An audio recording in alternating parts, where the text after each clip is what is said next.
Hands behind your back, Granny. That sweet little church lady act won't save you now. Officer, please.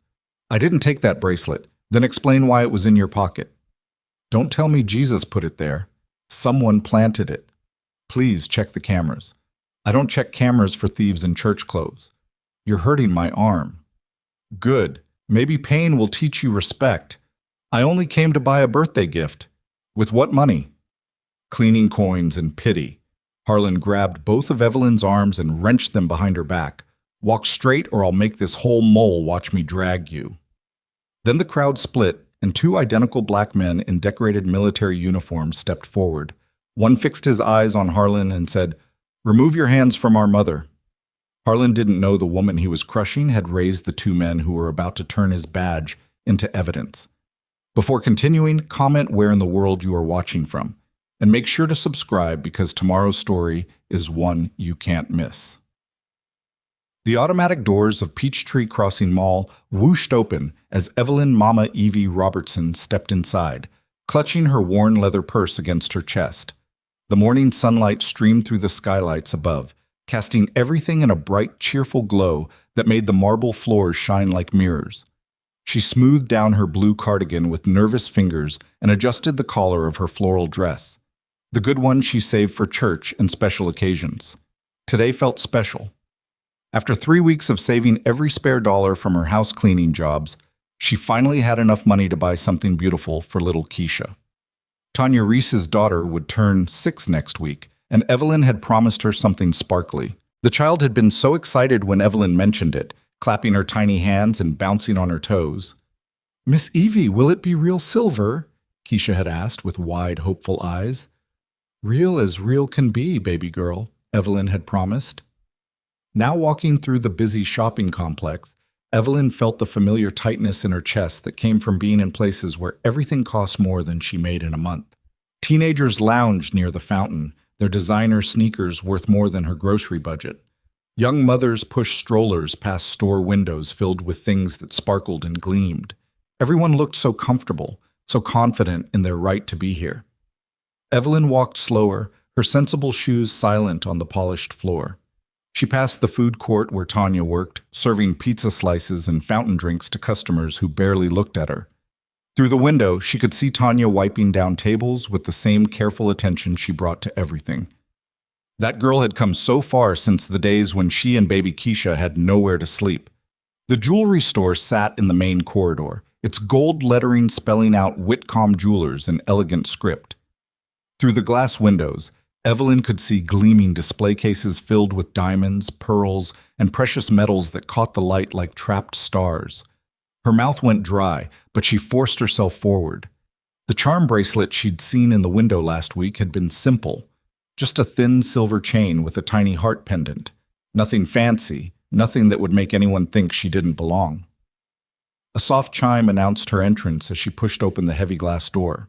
The air inside smelled like expensive perfume and leather, cool and clean, in a way that made her suddenly aware of her own scent, laundry detergent, and the faint smell of cleaning supplies that never quite left her hands. Behind the main counter stood a woman in her 40s with perfect blonde hair pulled into a sleek bun. Her makeup was flawless, her black dress tailored and expensive. Diamond earrings caught the light as she turned her head, and her smile was bright and practiced as she spoke to a well-dressed couple examining tennis bracelets. "The clarity on these stones is exceptional," the woman was saying, her voice smooth and confident. "These pieces hold their value beautifully." Evelyn waited near the entrance, not wanting to interrupt. She folded her hands in front of her and tried to look like she belonged, even though every instinct told her to turn around and leave. The couple at the counter laughed at something, the saleswoman said, and the sound was light and carefree, the kind of laughter that came from people who never worried about money. More customers entered behind Evelyn, a younger woman with salon-perfect hair and a designer handbag, followed by an elderly white man in an expensive suit. The saleswoman's eyes swept past Evelyn as if she were invisible, focusing immediately on the new arrivals. "Good morning," the woman called out brightly. "I'll be right with you." Evelyn's cheeks burned, but she stayed quiet. She'd learned long ago that making a fuss only made things worse. Patient people got served eventually. Polite people got treated better than pushy ones. That's what her mother had taught her, and her mother's mother before that. The well-dressed couple finally made their selection, a tennis bracelet that probably cost more than Evelyn made in 6 months. They paid with a credit card, laughing and holding hands as they left the store. The saleswoman immediately turned to the younger woman with the designer bag. "What can I help you find today?" she asked warmly. Evelyn cleared her throat softly. "Excuse me, ma'am." The woman's eyes flicked toward her for just a moment, cold and assessing before returning to the younger customer. "I'm sorry. I'll be with you in just a moment," but the moment stretched into 10 minutes, then 15. The younger woman tried on rings and necklaces, asking detailed questions about settings and warranties. The elderly man joined the conversation, apparently her father, discussing payment options and insurance. The saleswoman, her name tag read Darla Whitcomb, gave them her complete attention, pulling out additional pieces, offering champagne from a small refrigerator behind the counter. Evelyn's feet began to ache in her sensible shoes. She shifted her weight from one foot to the other, still clutching her purse. Inside was exactly $73. Money scraped together from cleaning the Henderson house twice this month, from skipping her own lunch to save the meal money, from walking to the grocery store instead of taking the bus. Another customer entered, a middle-aged white woman in yoga clothes and expensive sneakers. Darla's face lit up immediately. "Mrs. Patterson, how lovely to see you. Did the necklace work perfectly for your daughter's graduation?" Evelyn's shoulders sagged slightly, but she didn't leave. Keisha was counting on her. That little girl had already lost so much in her short life. Her father, who left before she was born, the apartment they'd been evicted from, the months of sleeping in Tanya's car before Evelyn had helped them find stable housing. Keisha deserved something beautiful, something that would make her feel special on her birthday. Finally, after nearly 20 minutes, Darla finished with Mrs. Patterson and turned toward Evelyn with barely concealed impatience. Her smile was thin and cold, nothing like the warm expressions she'd given the other customers. "Yes, what do you need?" The words stung, but Evelyn kept her voice gentle and respectful. "Good morning, ma'am. I saw a charm bracelet in your window display last week, a simple silver one with a small heart. I was wondering if I might look at it, please." Darla's eyebrows rose slightly, and her gaze traveled from Evelyn's graying hair down to her worn shoes and back up again. "A silver charm bracelet," she repeated slowly, as if the words tasted unpleasant. "Yes, ma'am. It was in the front window on the left side, very simple, nothing fancy."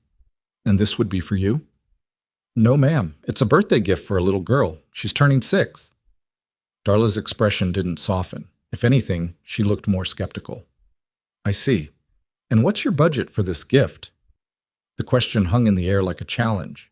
Evelyn felt her cheeks grow warm, but she lifted her chin slightly. "I have $73 saved up." The silence that followed was deafening. Darla's perfectly glossed lips pressed into a thin line, and she glanced around the store as if checking to see who might have overheard this embarrassing admission. "Ma'am," Darla said finally, her voice carefully controlled, "our silver pieces start at around $200. The charm bracelet you're referring to is actually $350. Evelyn's heart sank, but she nodded politely. "I see. Thank you for your time." She turned to leave, her face burning with shame and disappointment. Behind her, she heard Darla mutter something under her breath to another employee who had emerged from the back room. Something about people who waste everyone's time. Evelyn's hand was on the door handle when the alarm screamed. The sound was piercing, aggressive, filling the store and spilling out into the mall corridor. Evelyn froze, her heart hammering against her ribs as heads turned throughout the shopping complex. The electronic shriek seemed to go on forever, echoing off the marble floors and glass storefronts. "Stop right there." Darla's voice cut through the alarm, sharp and accusatory.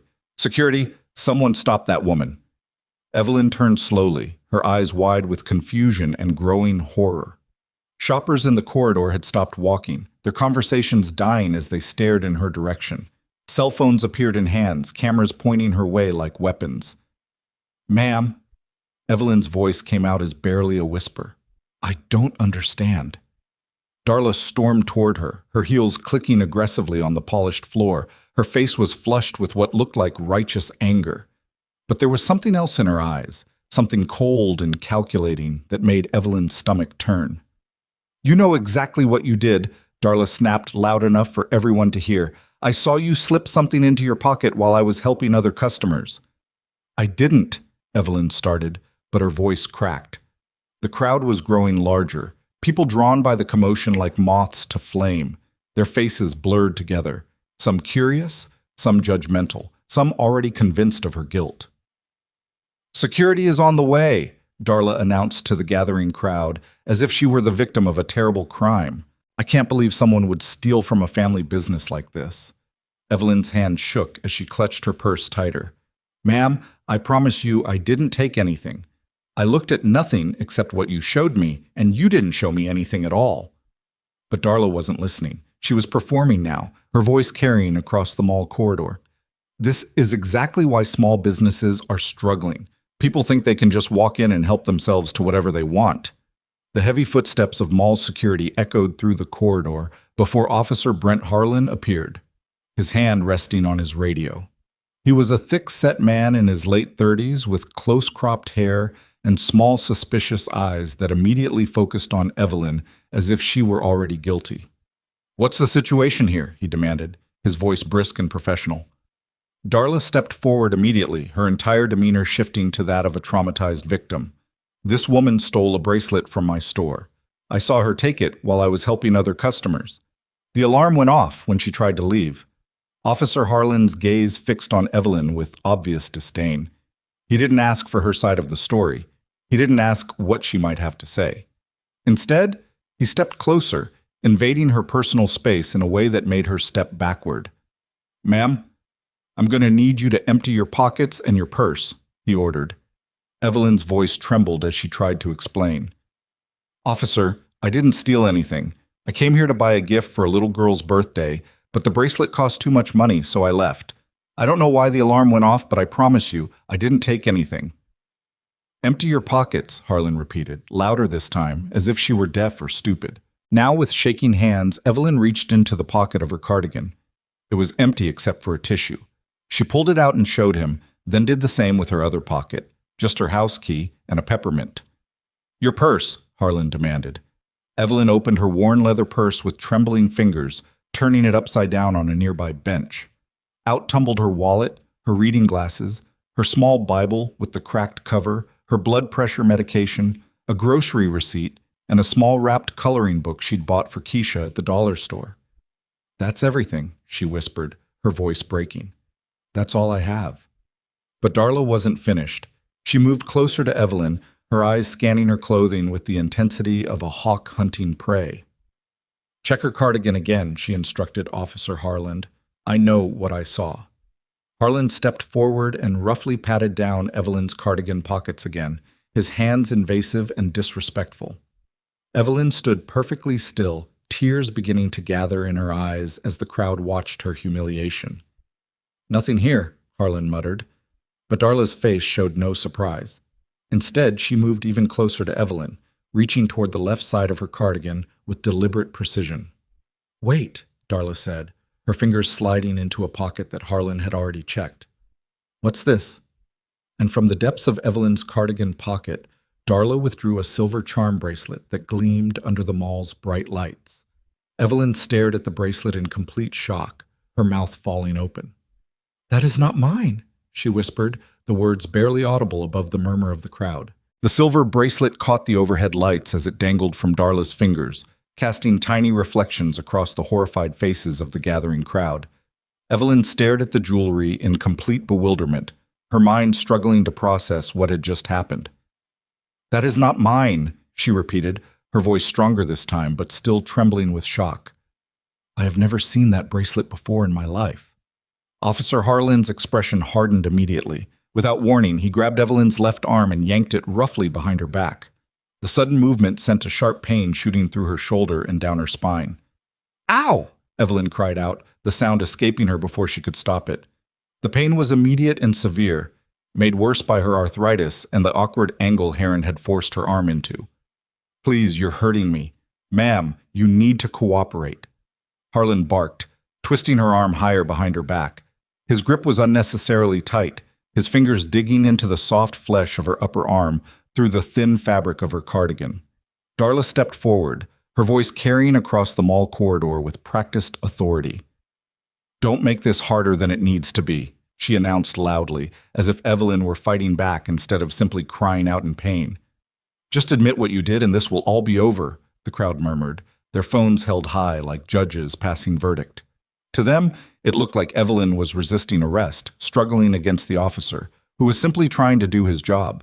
They couldn't see the tears of pain streaming down her cheeks, or the way her knees were beginning to buckle from the pressure on her arm.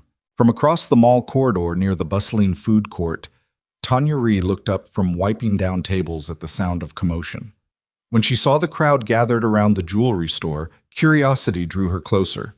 But when she spotted the familiar blue cardigan and gray hair in the center of the chaos, her heart stopped.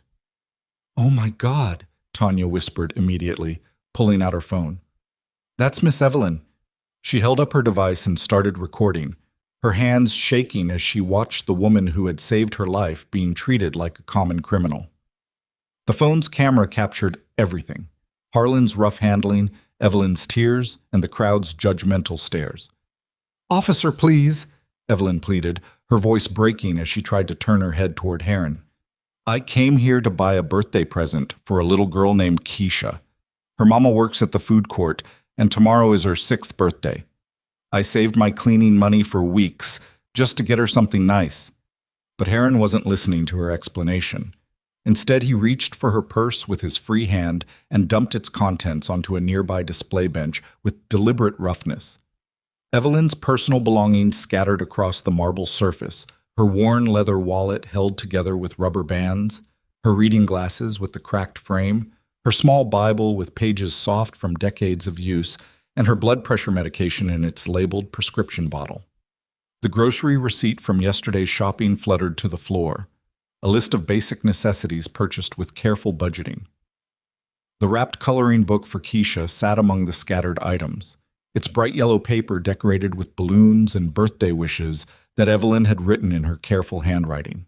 "That's everything I own," Evelyn said quietly, her voice filled with dignity despite her humiliation. "Search it all. Count every penny in my wallet. You won't find anything that doesn't belong to me."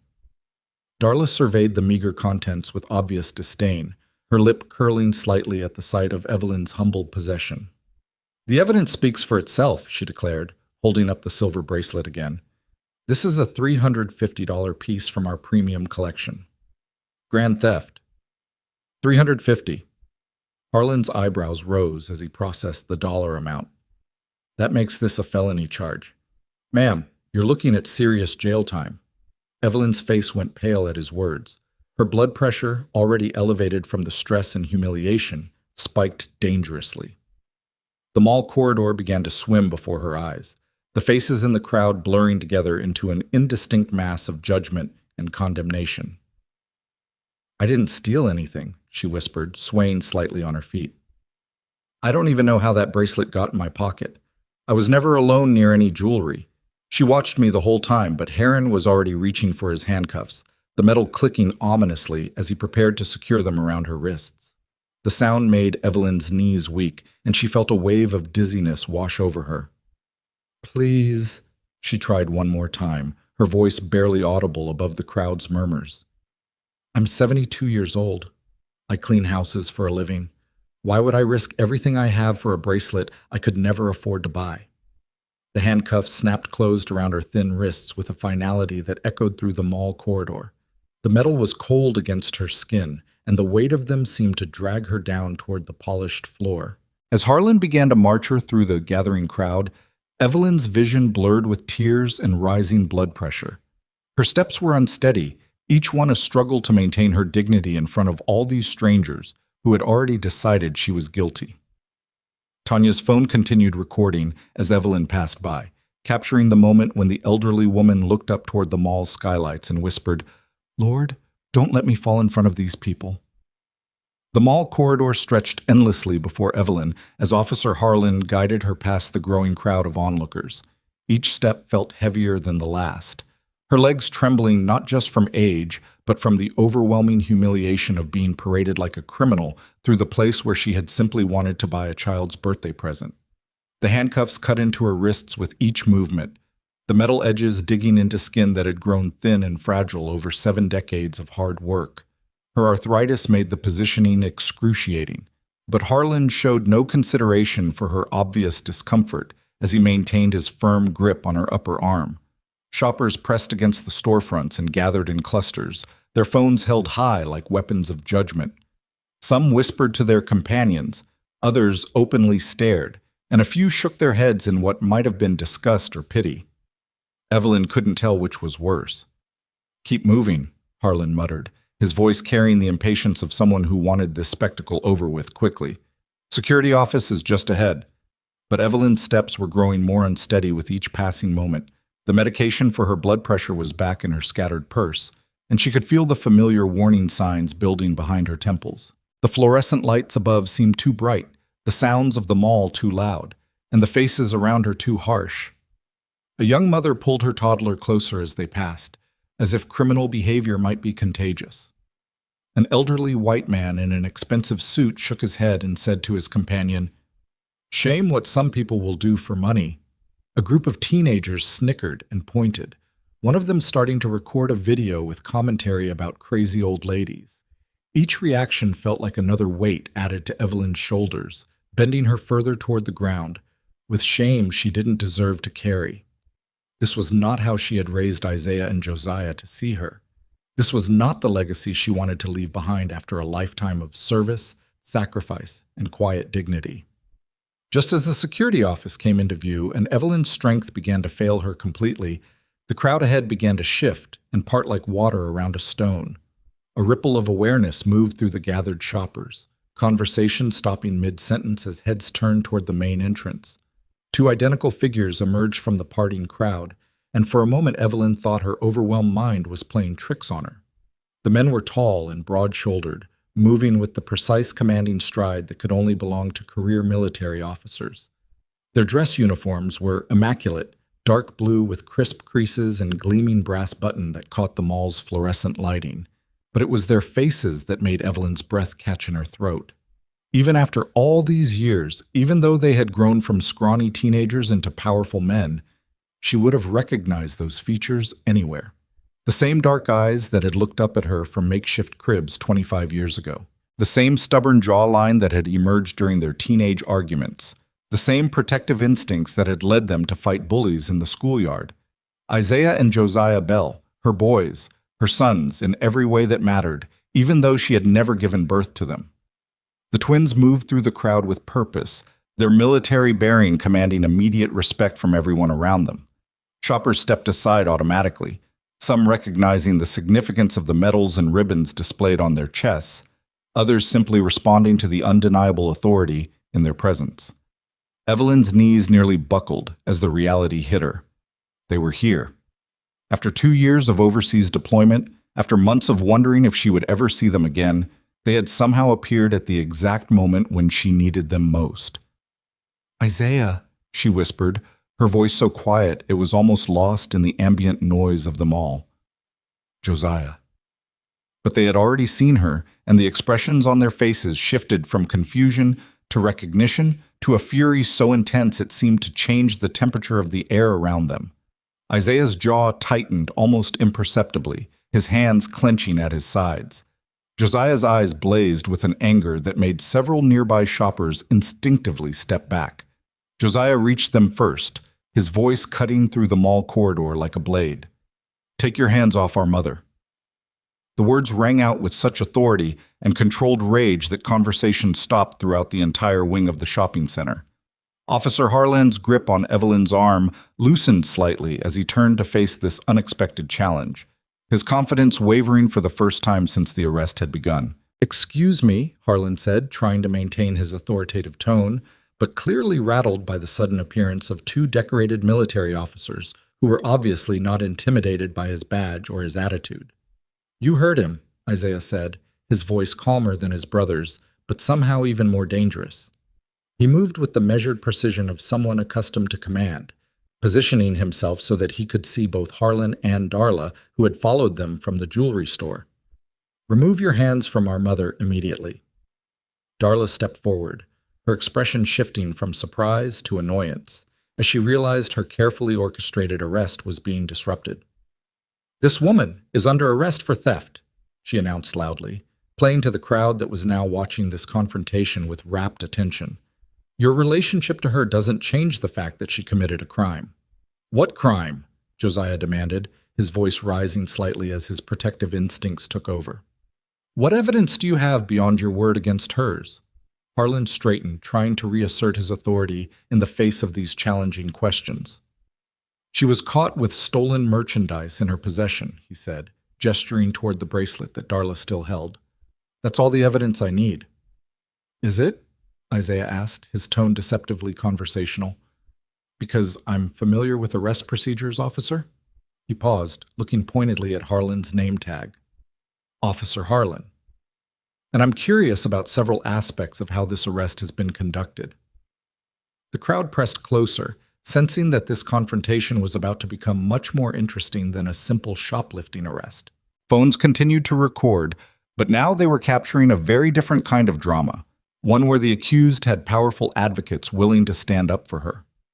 Evelyn looked up at her sons through tears of overwhelming emotion, shame at being seen like this, relief that they were here, and a deep abiding love that had sustained her through 25 years of single motherhood. They had grown into exactly the kind of men she had hoped they would become: strong, principled, and unwilling to let injustice go unchallenged. "Boys," she whispered, her voice breaking with emotion. "I didn't do anything wrong. I swear to you, I didn't steal anything." Isaiah's expression softened immediately as he heard the pain in her voice, but his focus remained laser-sharp on the situation at hand. "We know, Mama," he said gently, his use of the childhood name making several nearby shoppers exchange surprised glances. "We know you didn't do anything wrong." But Harlan was not prepared to back down, especially not in front of this crowd and these challenging questions about his procedures. His grip tightened on Evelyn's arm again, making her wheeze with pain. "Look," he said, his voice taking on a harder edge. "I don't care if you're military, circus performers, or the governor's sons. This woman is under arrest, and these cuffs stay on until we get to the security office and sort this out properly." Josiah took a step forward, his hands clenched into fists at his sides. But Isaiah placed a restraining hand on his brother's arm before the situation could escalate further. "Mama," Isaiah said, his voice steady and reassuring despite the chaos around them. "We're here now." The mall security office smelled like stale coffee and industrial carpet cleaner. Fluorescent lights hummed overhead, casting harsh shadows across the cramped space, filled with outdated monitoring equipment and metal filing cabinets. Evelyn sat in an uncomfortable plastic chair, her hands still cuffed behind her back, despite Isaiah's repeated requests for their removal. Officer Harlan positioned himself near the door like a guard, his arms crossed and his expression stubborn. Darla Whittam stood beside the security desk, her perfectly manicured fingers drumming against the metal surface as she watched the proceedings with barely concealed irritation. Isaiah paced the small room with controlled precision, his military bearing evident in every measured step. Josiah stood protectively beside Evelyn's chair, his jaw clenched so tightly that the muscles in his neck stood out like cords. "Let me explain this again." Isaiah, Clear's throat, said, his voice calm, but carrying an undercurrent of steel that made everyone in the room pay attention. "My brother and I were already here at Peachtree Crossing Mall for the annual Georgia Veterans Charity Foundation ceremony being held in the community center wing." He paused, fixing Heron with a steady stare that had intimidated enemy combatants in 3 different theaters of operation. "Our mother called my brother's cell phone this morning because she was nervous about shopping for a gift and wanted advice about what an 8-year-old girl might like." Evelyn's eyes filled with tears as she remembered that conversation. She had been so worried about spending the money she had saved, so concerned about choosing something appropriate for Tanya's little girl. The phone call to Josiah had been her way of calming her nerves, hearing a familiar voice before venturing into the expensive jewelry store that made her feel so out of place. "The call was cut off suddenly," Josiah added, his voice tight with emotion. "We heard someone in the background accusing our mother of stealing. We came running." Darla rolled her eyes dramatically, as if this explanation was somehow suspicious rather than natural. "How convenient," she said with a sneer. You just happened to be nearby when your mother decided to commit a felony. Watch your mouth, Josiah warned, taking a step toward her before Isaiah's restraining hand on his shoulder stopped him. The timing isn't convenient, Isaiah said evenly. It's fortunate for our mother and for the truth. He turned to face the mall's security supervisor, a nervous middle-aged man named Rodriguez, who had been trying to stay invisible since the twins arrived. I want to see the security footage from your boutique, Miss Whittam, and from the hallway cameras outside your store. Darla's expression shifted almost imperceptibly, a micro-expression that Isaiah caught immediately. Years of military intelligence training had taught him to read faces, to spot the tiny tells that revealed when someone was lying or hiding something important. I'm afraid that's not possible, she said, her voice taking on a tone of practiced regret that sounded rehearsed. Our boutique camera malfunctioned earlier today. Technical difficulties, you understand? What kind of technical difficulties? Isaiah pressed, pulling out a small notebook from his uniform pocket. The gesture was subtle but meaningful. He was taking this seriously enough to document everything. Just technical difficulties, Darla repeated, her voice becoming more clipped. The system went down sometime this morning. Rodriguez cleared his throat nervously. The hallway camera outside Wickham Jewelers also experienced some issues today. He admitted not meeting Isaiah's eyes. Lost feed for about 11 minutes during the time in question. The twins exchanged a look that spoke volumes. Isaiah's eyebrows rose slightly, his tell for when something was obviously wrong. Josiah's hands clenched into fists, his response to obvious lies. 11 minutes exactly? Isaiah asked, his tone deceptively casual. That's a very specific malfunction window. These things happen, Harlan interjected, clearly wanting to move the conversation along. Equipment fails. The important thing is we recovered the stolen merchandise from the suspect's possession. The alleged stolen merchandise, Isaiah corrected sharply. And I'd like to know more about this convenient camera failure that just happened to occur during the exact time period when the alleged crime took place. Darla's face flushed with what appeared to be righteous indignation. Are you suggesting I'm lying? She demanded, her voice rising. I'm the victim here. This woman came into my store, stole from me, and now you're treating me like I'm the criminal. Nobody's treating you like anything, Josiah said, his voice dangerous. We're asking reasonable questions about some pretty suspicious circumstances. Suspicious? Darla's voice became shrill. The bracelet was found in her pocket. What more do you need? Are you saying I planted it there? The question hung in the air like a challenge, and Evelyn felt something cold settle in her stomach. There was something about the way Darla asked that question. Too defensive, too specific, too much like someone who was trying to deflect suspicion by stating exactly what she had actually done. The physical evidence speaks for itself, Harlan said, moving to stand beside Darla in a show of solidarity. The bracelet was recovered from the suspect's cardigan pocket. That's all I need to proceed with charges. But how did it get there? Isaiah asked, his investigator's instincts fully engaged. Now, if the cameras aren't working, we only have Ms. Whittam's word about what happened in that store. My word should be enough, Darla snapped. I'm a respected businesswoman. I've been running this boutique for 5 years without a single problem. I don't need to lie about elderly thieves. The phrase hit Evelyn like a physical blow. Elderly thieves. The casual cruelty of it, the way Darla dismissed her as nothing more than a stereotype, brought back memories of other times when she had been looked down upon, other moments when her poverty had been treated as evidence of moral failing.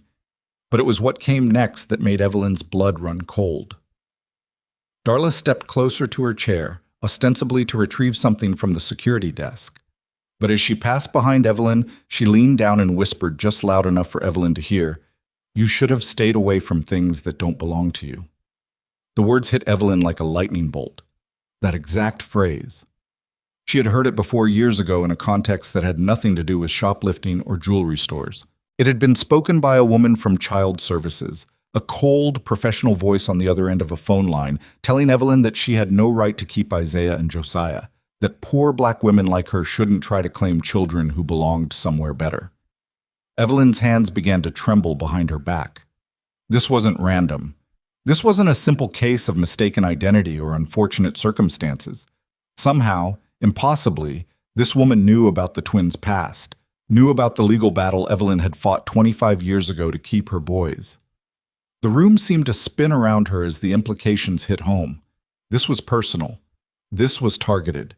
And somehow Darla Whitcomb was connected to the people who had once tried to take her sons away from her. "Baby," Evelyn whispered, her voice so quiet that Isaiah had to lean down to hear her. Her eyes were wide with fear and recognition, and when she spoke, her words came out in a rush of terrified realization. "This woman knows something about when you were little." The police cruiser sat in the loading dock behind Peachtree Crossing Mall like a metal vulture waiting to carry away its prey. Officer Harland had insisted on moving Evelyn through the service corridors to avoid the growing crowd of shoppers who had heard about the arrest. Some had come to gawk. Others had come because they recognized the name Mama Evie from Tanya's rapidly spreading social media posts. Isaiah stood beside the police car, his military bearing rigid with barely contained fury. He had already made 3 phone calls, one to a military legal liaison, one to a civil rights attorney he knew from veterans advocacy work, and one to the base commander to inform him that 2 decorated Marine officers might need emergency leave to deal with a family crisis. Josiah paced back and forth like a caged tiger, his dress uniform still pristine, but his composure fraying at the edges. Every few seconds he would stop and stare at the mall's back entrance, waiting for his mother to emerge. "The attorney will meet us at the station," Isaiah said quietly. "Maria Santos. She handles civil rights cases and police misconduct. If this goes to trial, she'll fight." "If this goes to trial," Josiah's voice cracked with disbelief. "Isaiah, they planted evidence on our mother. This should never see the inside of a courtroom. I know that, but proving it?" The service door opened with a metallic clang, cutting off Isaiah's words. But it wasn't Evelyn who emerged. Instead, a tall, silver-haired man in an expensive navy suit stepped into the loading dock area, his movement smooth and confident. Everything about him screamed power and influence, from his Italian leather shoes to the gold watch glinting on his wrist. Councilman Pierce Whitcomb had arrived. The twins had never seen him before, but they recognized the type immediately.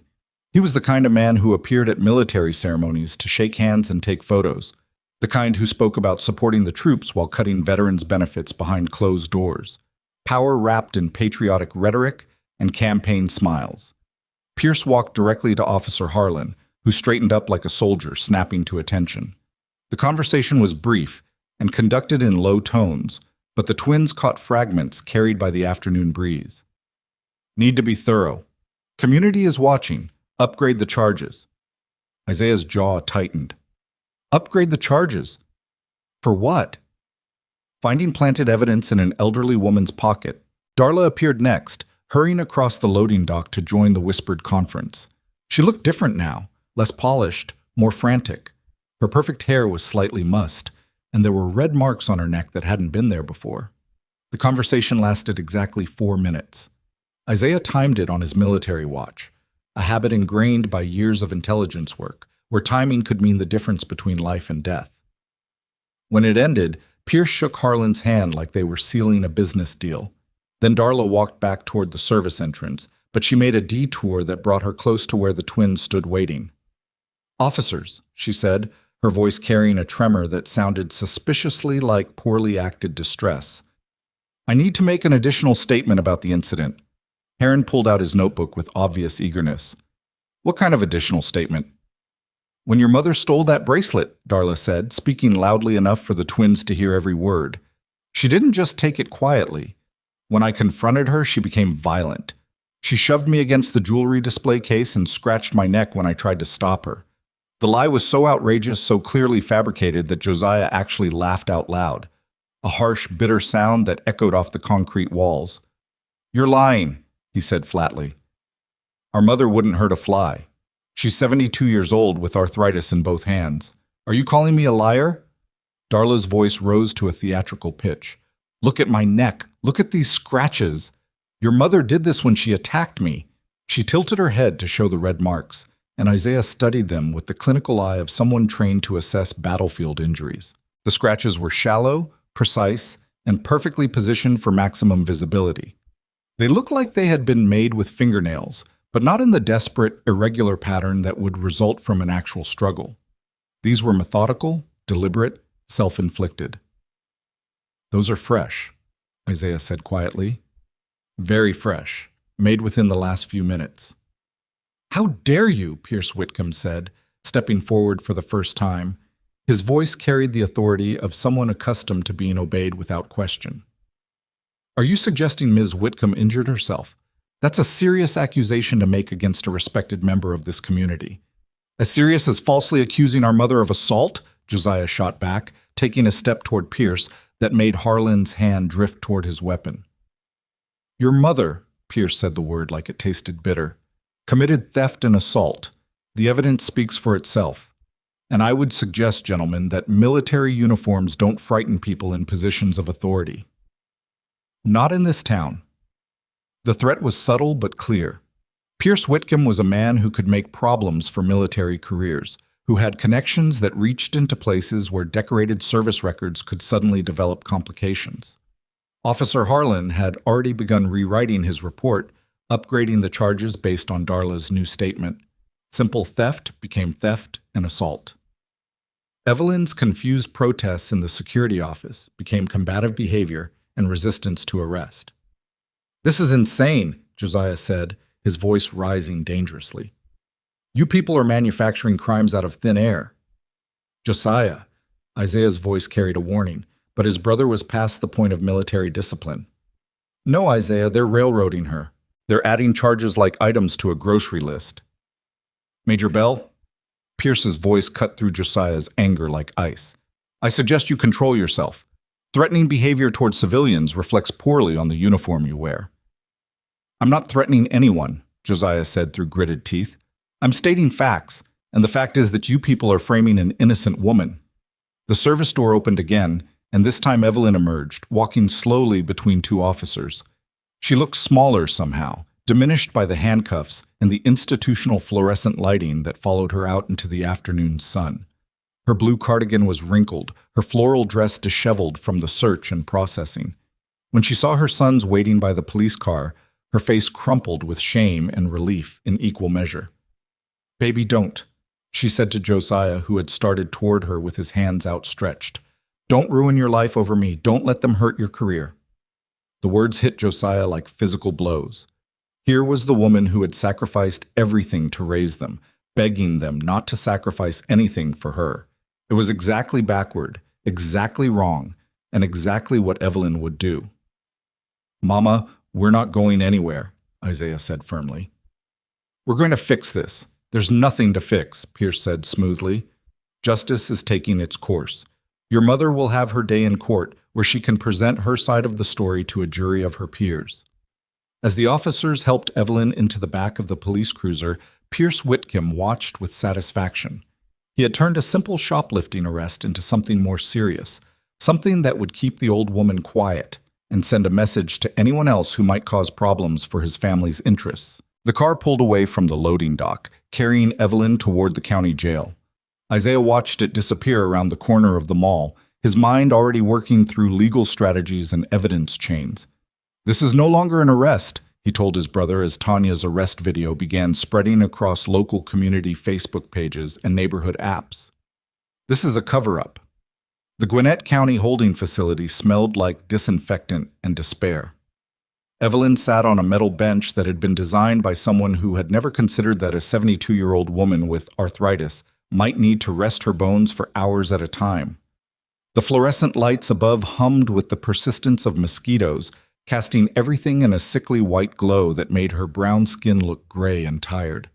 Her blood pressure medication remained locked in her purse somewhere in the evidence room, along with her Bible and the little coloring book she had bought for Tanya's daughter. The booking officer had asked her medical questions with the enthusiasm of someone reading a grocery list. High blood pressure? Check. Arthritis? Check. Any allergies? No. Any suicidal thoughts? The question had confused her so much that she had just stared at him until he moved on. The holding area contained 6 other women, most of them decades younger than Evelyn. They regarded her with curiosity and something approaching sympathy. An elderly black woman in church clothes was not the usual demographic for Saturday afternoon arrests. What they get you for, Grandma? Asked a thin woman with track marks on her arms and kindness in her eyes. They say I stole a bracelet, Evelyn said quietly, her voice from hours of explaining her innocence to people who did not care to listen. Did you? No, baby. I never stole nothing in my life. The woman nodded as if this made perfect sense. In a place like this, innocence and guilt were luxuries that only lawyers and judges could afford to debate. What mattered was surviving until someone posted bail or a public defender showed up with a plea deal. Evelyn closed her eyes and tried to pray, but the words felt heavy and distant. Lord, she thought, I don't understand this test. I tried to live right. I tried to raise those boys right. Why am I here? Outside, Isaiah and Josiah paced the parking lot like caged wolves, while attorney Celeste Monroe made phone calls with the rapid-fire efficiency of someone who had fought too many battles like this one. She was sharp-featured and sharp-dressed with silver-streaked hair, pulled back in a way that suggested she had no patience for nonsense, from judges, prosecutors, or lying police officers. The magistrate won't see her until morning, Celeste said, ending another call with barely controlled frustration. They're claiming the weekend docket is full, but I suspect someone made a phone call suggesting they take their time. Can't we post bail tonight? Isaiah asked.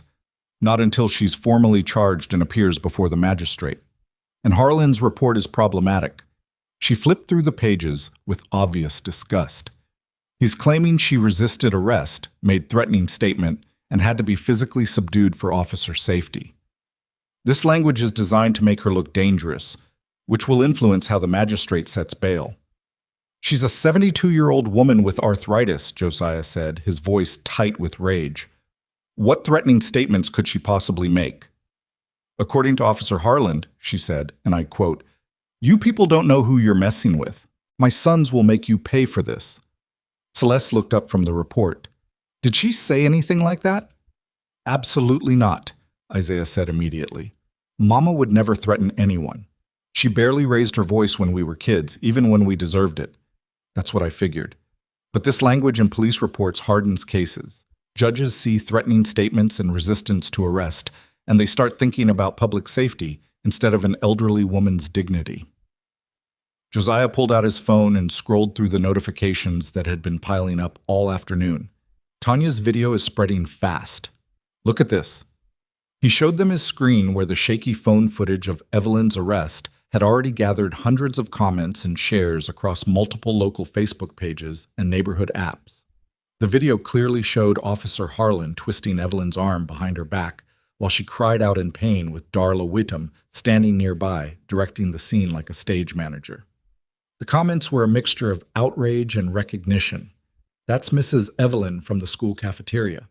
She used to give kids extra food when she knew they were hungry at home.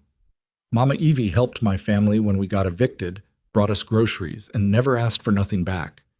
This woman raised those twin boys who joined the Marines. She's been taking care of people in this community for 30 years. Look how they're treating her. That cop is hurting her on purpose. I know her from Mount Olive Baptist. Sister Evelyn never hurt a fly. This is wrong. But mixed in with the support were uglier comments. If she didn't steal nothing, why did they find it in her pocket? These people always cry racism when they get caught. The store manager wouldn't lie about something like this. Isaiah read through the comments with the analytical eye of someone trained to assess intelligence reports.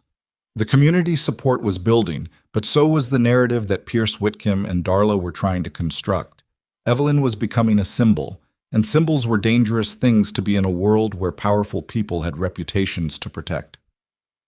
We need more than community support, he said. We need evidence. I've already filed motions for all available security footage, Celeste said. But given the convenient malfunctions, I'm not optimistic. However, I'm also requesting records of any other similar accusations made by Ms. Whittam in the past year. You think she's done this before? Experienced thieves don't usually plant evidence in full view of security cameras, but experienced con artists develop patterns.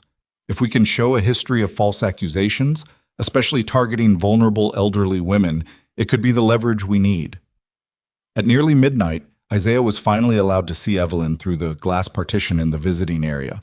She looked smaller than he remembered, diminished by the institutional orange jumpsuit and the harsh lighting that made everyone look sick. When she saw him, she pressed her hand against the glass and tried to smile. "Baby, you should go home," she said through the phone that connected them. "You shouldn't have to see me like this. Mama, we're not going anywhere." His voice was steady, but his eyes blazed with the controlled fury that had made him effective in combat situations. "This ends tomorrow. By sunrise, we start taking them apart."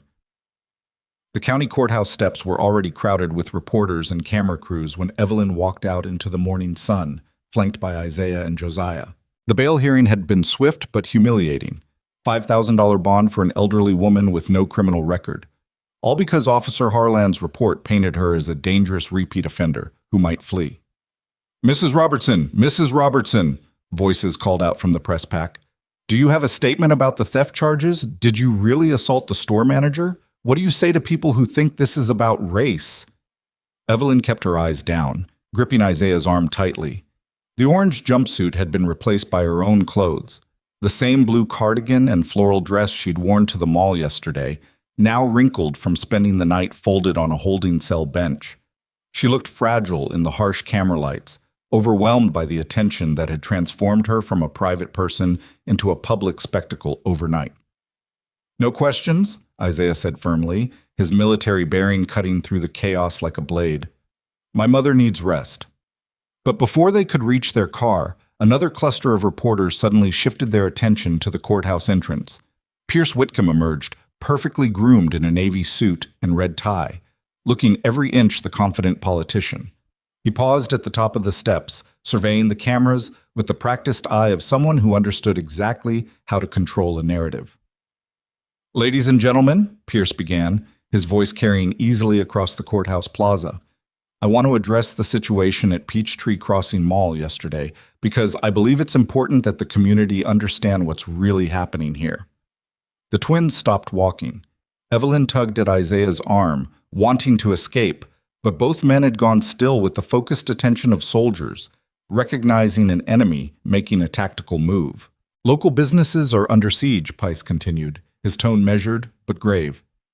"In the past 6 months, we've seen a disturbing pattern of organized theft targeting our shopping centers, with particular focus on jewelry stores and boutiques. These thieves are not desperate people stealing food. They are coordinated criminals who specifically target high-value merchandise and then claim discrimination when they're caught."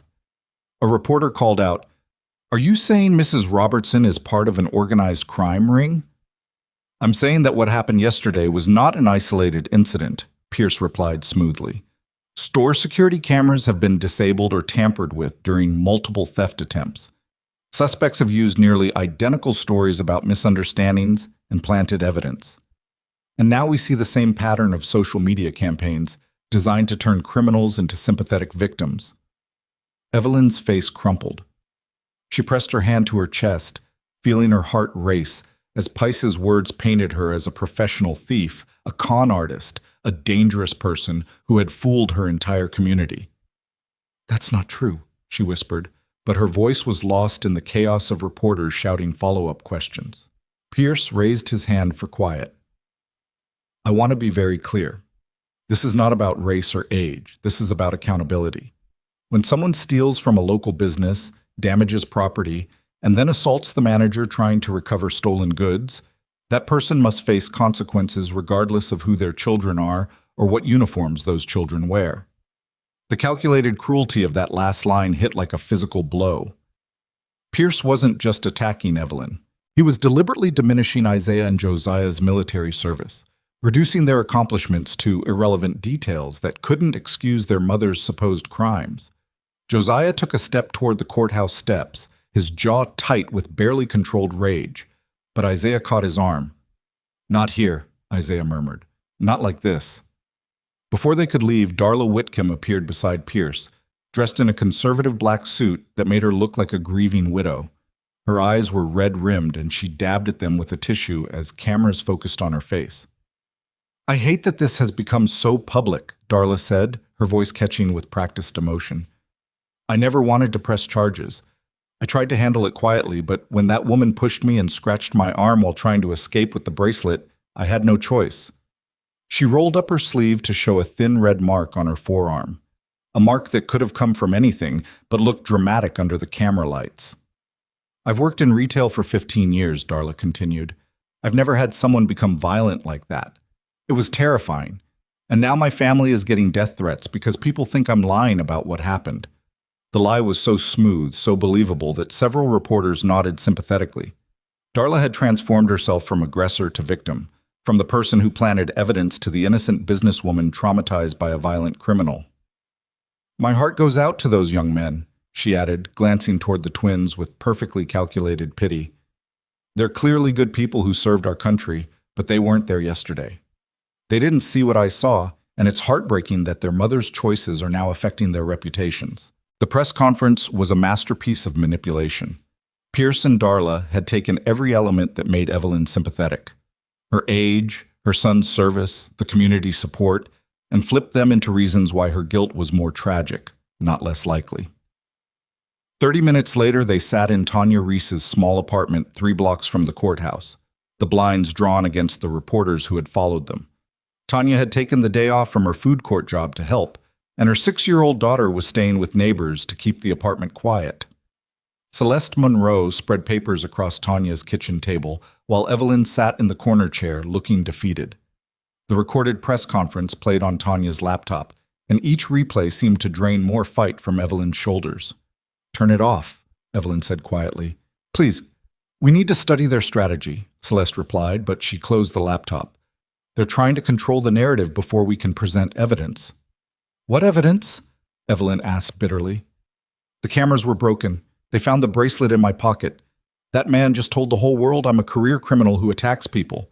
Mama, you know that's not true," Josiah said, kneeling beside her chair. "Knowing and proving are different things, baby."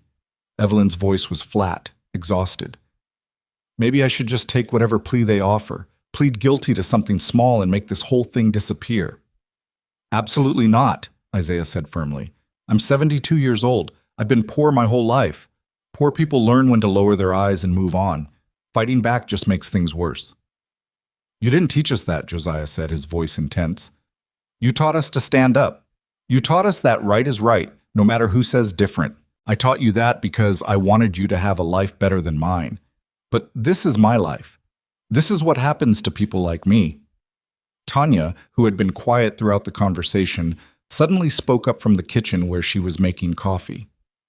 "Mrs. Evelyn, you remember when I was sleeping in my car with baby girl? Remember how you brought us food every day and never made me feel ashamed?" Evelyn looked up. "That was different." "No, ma'am, it wasn't." "You told me that sometimes the world tries to convince good people they deserve bad treatment. You said the most important thing was not to believe those lies." Tanya came over and sat on the couch arm. "You saved my family. You didn't lower your eyes." Then Isaiah stood and began pacing the small living room. "This case has to grow bigger, Mama. Because if Darla planted that bracelet on you, she's probably done it to other people who couldn't fight back." Celeste looked up from her papers. "Isaiah's right. The security camera malfunctions. The smooth operation. Pierce Whitcomb's immediate involvement. This feels like a system, not a single incident." Her phone rang, interrupting the conversation. She answered quickly, listened for several minutes, then hung up with a grim smile. "That was my investigator. The court records I requested came through." She shuffled through a stack of documents. "In the past 14 months, Darla Whitcomb has filed theft accusations against 3 other women at her boutique, all black, all over 65.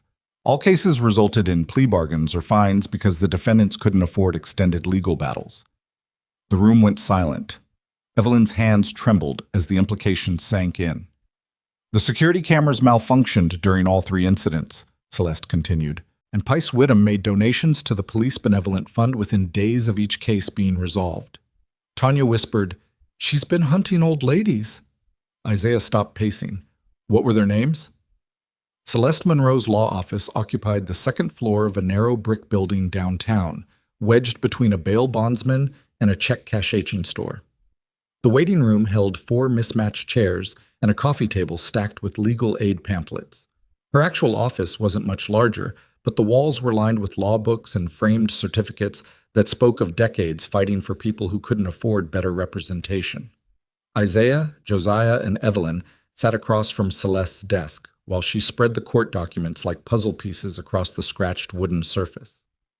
The afternoon sun slanted through the single window, casting shadows over the papers that detailed 3 separate cases against elderly black women at Whittam Jewelers. Dorothy Washington, age 68, Celeste read from the first file. Accused of stealing a gold chain last February. Security cameras malfunctioned during the incident. Officer Harlan responded.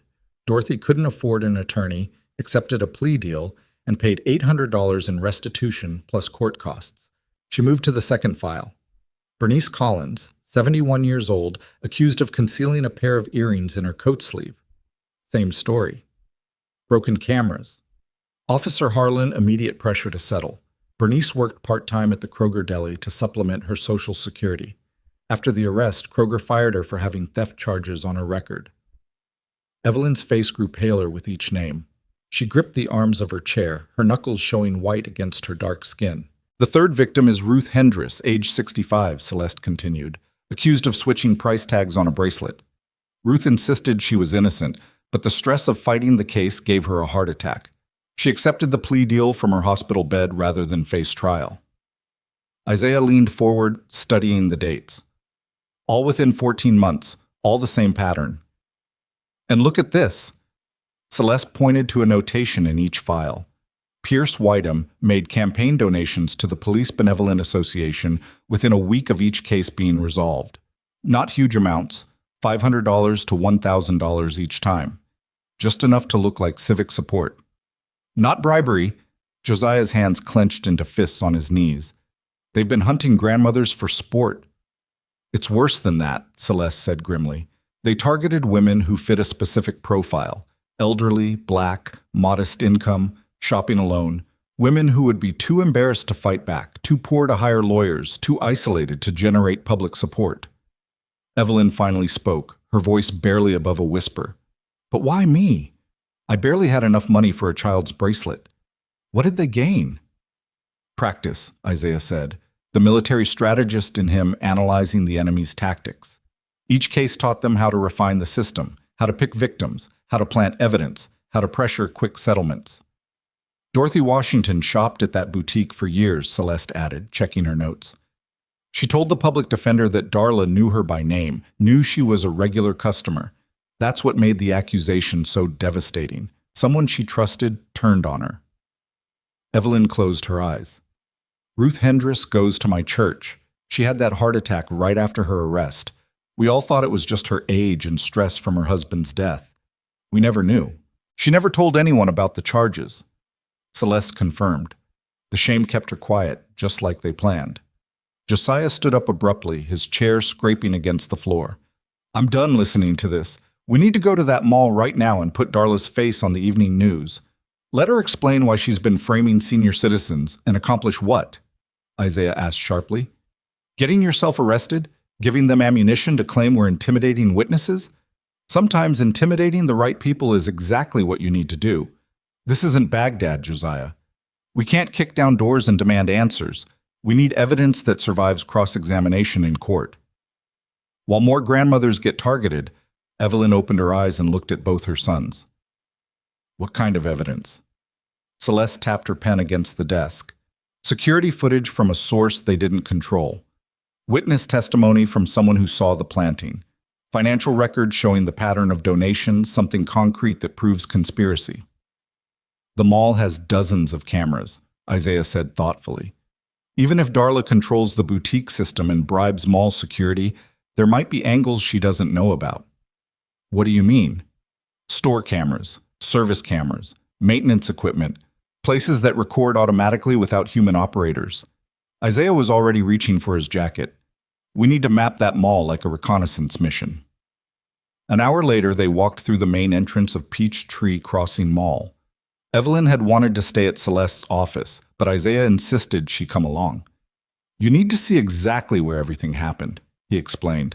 And people need to see you here, walking free, not hiding in shame. The mall buzzed with afternoon shoppers, most unaware of yesterday's drama. But several people recognized Evelyn from the news coverage, and their reactions varied wildly. Some stared with curiosity, others nodded respectfully. A few whispered to their companions and pointed. Josiah stayed close to his mother's right side. Isaiah on her left, both scanning the crowd for trouble. They walked slowly past the boutique entrance where it all began. Darla stood behind the counter helping a customer, but her eyes tracked Evelyn's movement through the glass storefront. She looked confident, almost smug. "Note the angle," Isaiah said quietly. "She can see the hallway, the bench where Harlan dumped your purse, the exact spot where she pulled the bracelet from your pocket." They continued toward the food court, mapping sight lines and camera positions. The mall security cameras were obvious. Black domes mounted every 50 feet along the ceiling, but Isaiah noted smaller devices. The promotional cameras at the children's play area, the loss prevention systems in individual stores, the maintenance monitoring equipment near service corridors. There, he pointed to a narrow hallway beside the food court. Service entrance. Every mall has maintenance cameras to monitor after-hours access. They approached the hallway cautiously. A woman in gray coveralls was mopping near the service door, her cart blocking most of the corridor. She was middle-aged, Latina, with careful eyes that missed nothing. As they got closer, the woman glanced up and immediately recognized Evelyn. Her expression shifted from neutral to sympathetic, then to something that looked like fear. Josiah stepped forward, his voice gentle. "Excuse me, ma'am. We're just looking around trying to understand what happened yesterday." The woman continued mopping, but her movements became tense. She looked over her shoulder toward the main corridor, then back at Josiah. Finally, she moved closer to him, close enough that her voice wouldn't carry beyond the service hallway. "I saw her put it in your mama's pocket," she whispered. Josiah's heart hammered against his chest. He glanced quickly at Isaiah, then back at the woman whose hands trembled around her mop handle. "What's your name, ma'am?" Josiah asked softly. "Marisol. Marisol Vega." Her voice was barely above a whisper. She kept looking toward the main corridor like someone might appear at any moment. "I clean this section every day. I was right there by the jewelry store, emptying trash cans." Isaiah stepped closer, his voice calm and reassuring. "Marisol, what exactly did you see?" The lady in the white hair came out of the store. "Your mama. She looked sad, like she couldn't afford what she wanted." Marisol's English was careful, precise. Then that woman from inside, the manager, she came running after her. But before she started yelling, Marisol paused, wiping her hands on her coveralls. "Before she started yelling about stealing, I saw her bump into your mama real quick, like an accident. But it wasn't no accident." Evelyn spoke for the first time since they'd entered the hallway. "You saw her put something in my pocket?" "Yes, Sora. She brushed against your sweater and her hand went into your pocket fast. Then she stepped back and started screaming that you stole something." Marisol's voice grew stronger with each word. "I knew it was wrong, but Why didn't you say anything?" Josiah asked, though his tone held no judgment. Marisol looked down at her mop bucket. "Because that man, the councilman who came yesterday, Pierce Whittam, he got my cousin fired last year for complaining about overtime pay. And he told the managers here that workers who cause trouble might have their papers checked real careful." Isaiah's jaw tightened. "Papers? I've been here 15 years, legal, but there was a mix-up with my green card renewal a few years back. Everything got sorted, but there's still some confusion in the computer system. People like him, they find ways to use that confusion against you." The fear in her voice was raw, honest. Evelyn reached out and touched Marisol's arm gently. "Mija, I understand. I've been poor my whole life. I know what it means to keep your head down, to keep your job. But your job shouldn't depend on watching innocent people get framed," Josiah said, his anger building. "That's not keeping your head down. That's letting evil win." Isaiah shot his brother a warning look. "Josiah, no, Isaiah. This woman saw the truth, and she's being terrorized into silence by the same people who are trying to destroy Mama." Marisol's eyes filled with tears. "You think I don't know that? You think I wanted to watch them hurt your mama? But I got 3 kids. My husband drives a delivery truck. We can't survive if I lose this job." "We can protect you," Isaiah said firmly. "Our attorney can file papers to prevent retaliation. We can document the threats. You can't protect me from people who control the contracts for half the businesses in this city." Marisol interrupted. "You don't understand how deep this goes." She glanced toward the main corridor again, and her face went white. A security guard was walking toward them. Tall, thin, nervous looking. His name tag read Lennox Grady. "Problem here?" Grady asked, but his voice carried more anxiety than authority. Marisol immediately started pushing her cart toward the service door. "No problem, just finishing up." "Ma'am," Isaiah called after her, "please, we need your statement." But Marisol was already at the door, fumbling with her keys. She looked back once, her expression torn between guilt and terror. "I'm sorry," she whispered. "I'm so sorry." The service door slammed behind her. Grady watched her go, then turned back to the Bell family. "Y'all need to move along. This is a restricted area." "We're just talking," Josiah said, his voice hard. "Well, talk somewhere else." "Mall policy." Isaiah put a hand on Josiah's arm. "Let's go." They walked back toward the main corridor in tense silence, Grady trailing behind them until they reached the food court. Later that evening, Evelyn sat in her tiny living room, surrounded by the two men who had once been the smallest babies she'd ever held. The house felt even smaller, with their broad shoulders and military bearing filling the space. The walls were covered with photographs spanning 25 years.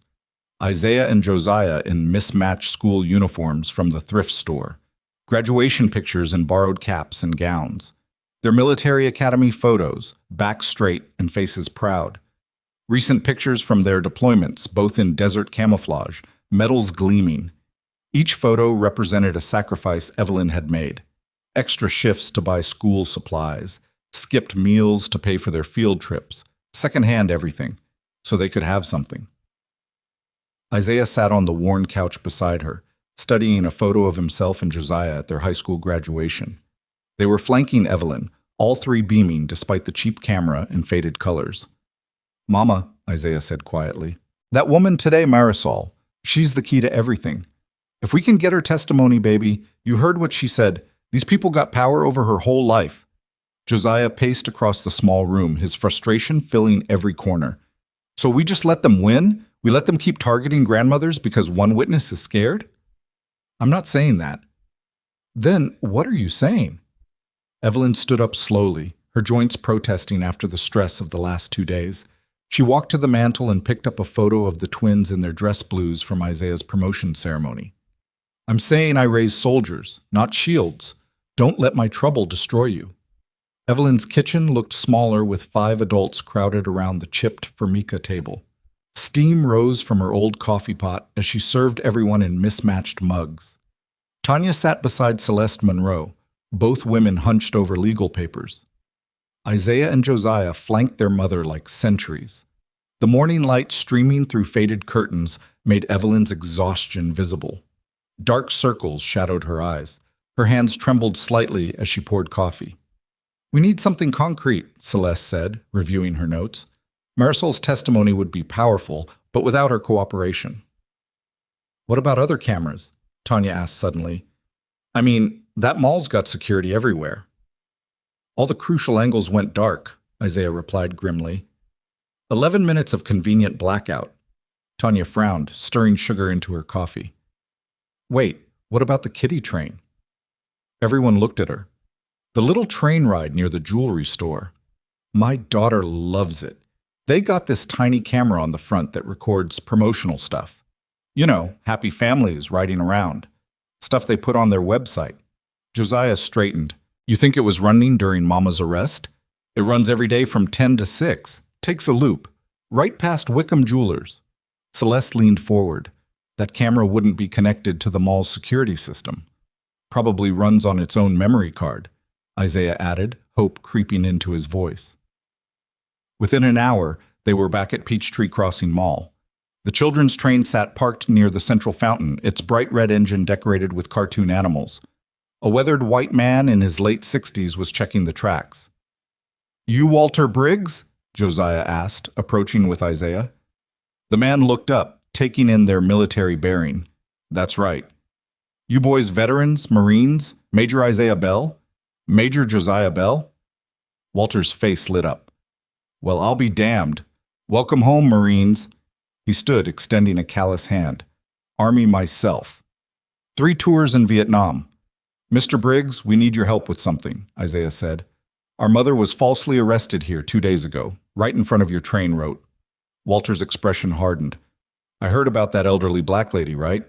Whole thing looked fishy to me. Did your promotional camera capture anything?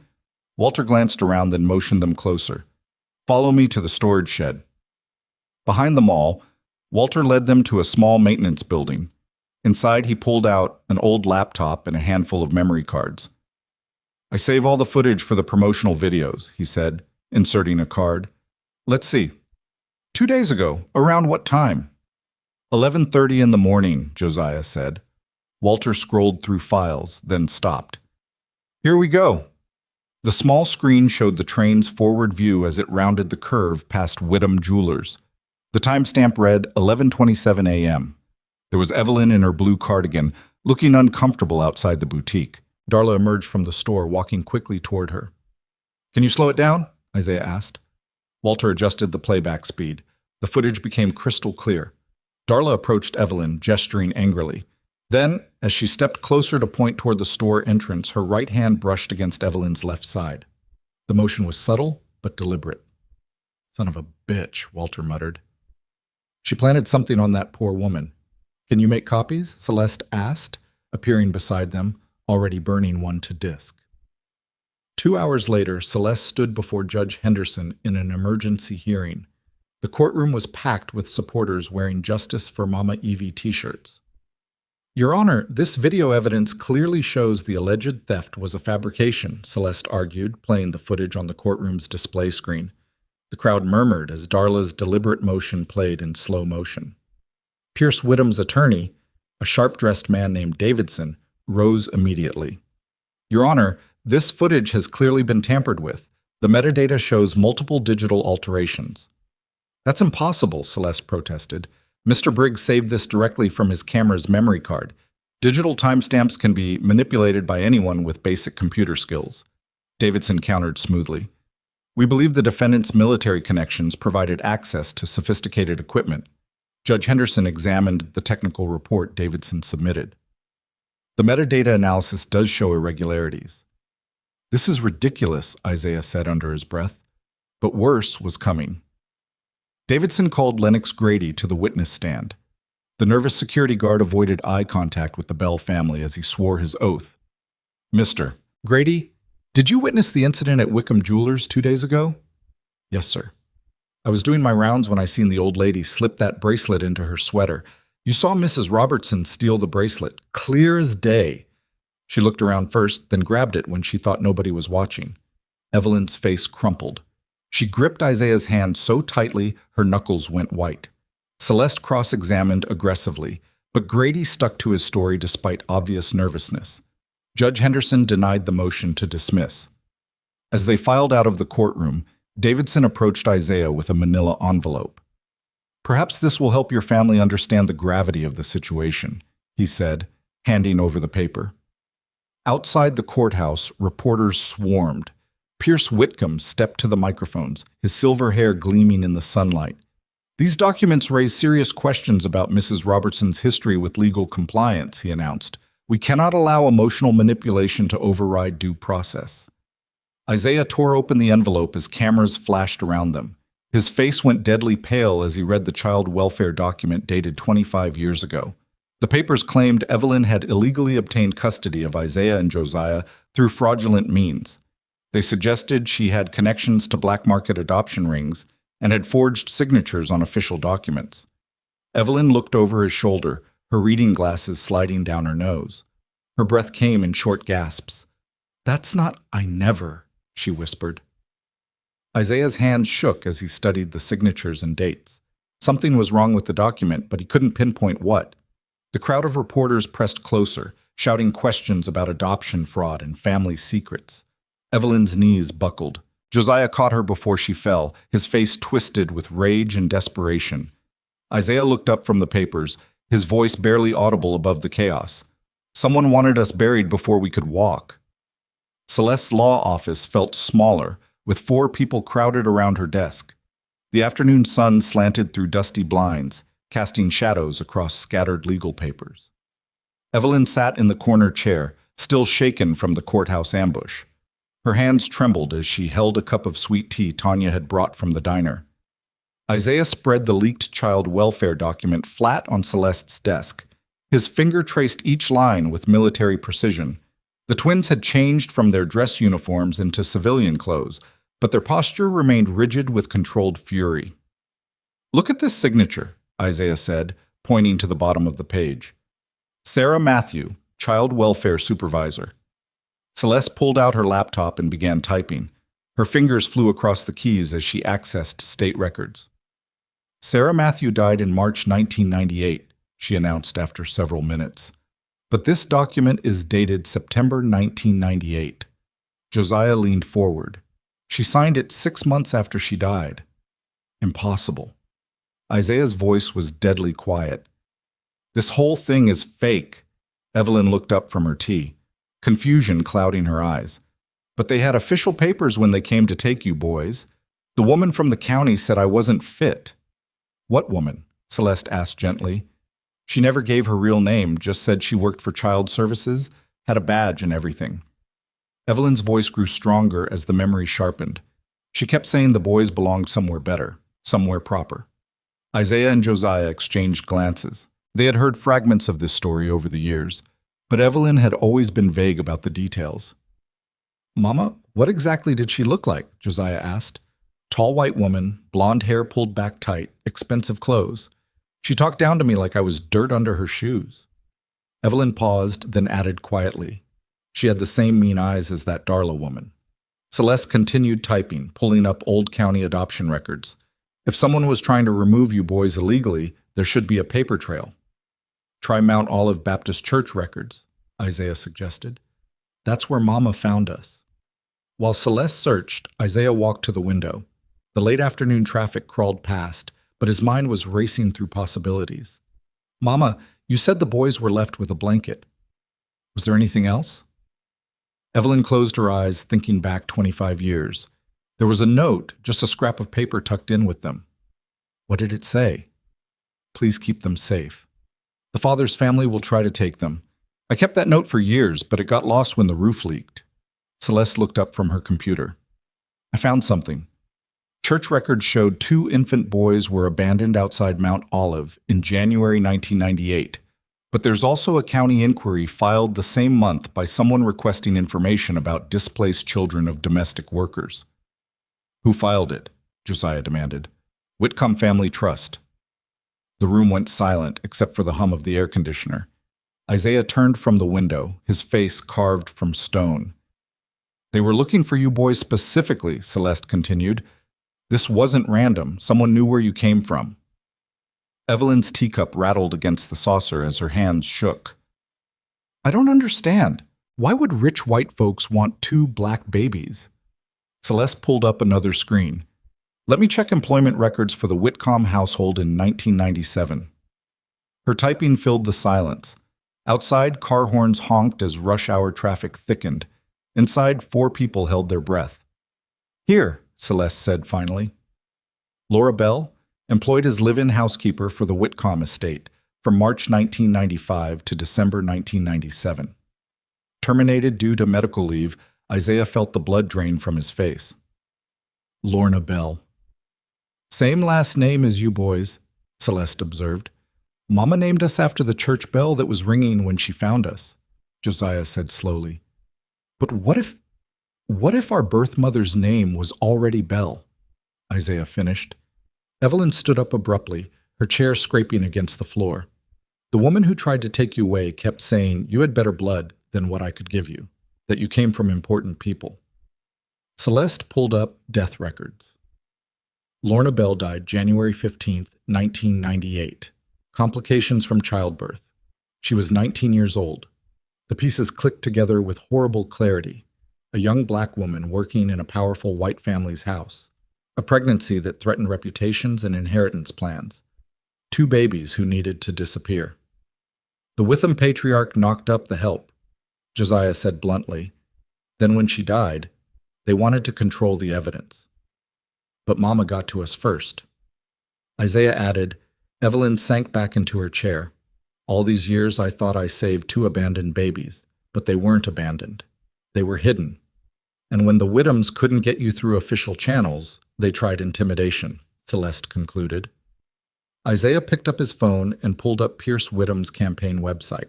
The councilman's polished face smiled back at him, promising traditional family values and protecting our community's future. The campaign biography mentioned Pierce's father, Harrison Whitcomb, who had built the family business through hard work and moral leadership. Harrison had died in 2010, taking his secrets with him. Josiah read over Isaiah's shoulder, his jaw tightening with each line of political rhetoric. He did this because Mama saved us. Rain tapped against the windows of Evelyn's small living room like nervous fingers. The sound had been steady for an hour, matching the rhythm of her rocking chair as she sat wrapped in a quilt the twins had sent her from overseas. The house felt cramped with all four of them there: Evelyn, Isaiah, Josiah, and Celeste. But it was the safest place to talk without Pierce Whittam's eyes watching. The coffee table held scattered legal papers, printouts of old records, and the remnants of a dinner nobody had much appetite for. Evelyn's Bible lay open beside her teacup, its pages worn soft from years of worry and prayer. A soft knock at the front door made everyone freeze. Isaiah moved to the window and peered through the curtain. "It's a woman. Hispanic. She's alone, Marisol," Josiah said, recognizing her silhouette under the porch light. Evelyn nodded, and Isaiah opened the door. Marisol Vega stepped inside, her cleaning uniform soaked from the rain. She clutched a small backpack against her chest like it contained something precious. "I'm sorry for running away," she said, water dripping from her hair onto Evelyn's clean floor. "But I had to think. I had to be sure." "Sure about what?" Celeste asked, setting down her laptop. Marisol looked directly at Evelyn. "That I could live with staying quiet while they destroy you." She unzipped the backpack and pulled out a tablet computer. Her hand shook as she powered it on. The mall has cleaning robots, little ones that go around at night mopping and wiping down surfaces. Nobody pays attention to them. They're just there. Isaiah leaned forward. And they have cameras, small ones for navigation and safety. The footage gets uploaded automatically to the maintenance company's cloud system every morning at 4 a.m. Josiah's eyes widened. "The company my nephew works for services those robots. He pulled the backup before mall security could have it deleted." The tablet screen flickered to life, showing a video player interface. Marisol's finger hovered over the play button. "This is from the robot that was cleaning near the boutique entrance. When it happened, she pressed play." The video was grainy, but clear enough. The timestamp showed 11:23 a.m., exactly when Darla claimed her camera had malfunctioned. From the robot's low angle, they could see legs, shoes, and the lower portion of the jewelry store entrance. Darla's designer heels clicked into frame. She bent down, her hand reaching into the display case. She palmed something small and glittering, then stepped back outside the store. "She's stealing from her own inventory," Celeste whispered. The video continued. Evelyn's sensible flats appeared, moving slowly toward the boutique. Darla positioned herself near the entrance, pretending to organize the display. When Evelyn passed, Darla bumped into her hand moving quickly to Evelyn's cardigan pocket. The planting was swift, practiced, deliberate. Evelyn gasped, her hand flying to her mouth, but the video wasn't finished. Officer Harland's polished boots entered the frame. He spoke with Darla for nearly 2 minutes before the arrest. Plenty of time for coordination. Then came the audio that made everyone in the room go rigid. Darla's voice, captured by the robot's sensitive microphones. "The old woman won't fight. They never do. These people know their place." The sound was crystal clear, cold, calculating, racist. Evelyn stopped rocking. The quilt slipped from her shoulders. On the screen, Lennox Grady appeared, speaking with someone off camera.